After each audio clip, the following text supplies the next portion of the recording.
Nag-dengue caravan sa Mandawi City karong adlaw aron mahingusgan pa ang kampanya batok sa makamatay nga sakit. Karong tuiga duha na ang natalang namatay sa dengue. Ano ang report ni Nico Sereno?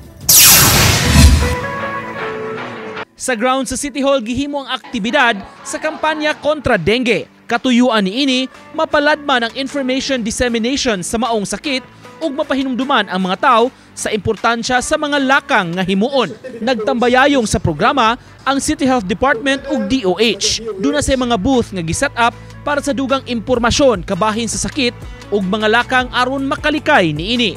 Ingon man ang commitment wall para sa mga mutabang sa mga efforts batok sa sakit. Ang difference ng gid karon no kay di na gid siya ting-uwan ra ang dengue, so it's a whole year or year long na nga problem, no? So that's why we try to emphasize na timing lang atog yung gi-kuan karon kay June man, kay June is Dengue Awareness Month. Sa Mandawi City gikan Enero hangtod Mayo 25 karong tuiga dunay 257 ka mga kaso sa dengue nga natala. Duha ang namatay karong tuiga. Naadyo usual trend nato no nga mosaka sa ting-uwan kay mostly that's the time ang good nga ma-stagnant ang atong tubig no tungod sa inuwan or masawd siya. Uban ni Godfrey Relien, Nico Sereno, Balitang Bisdak.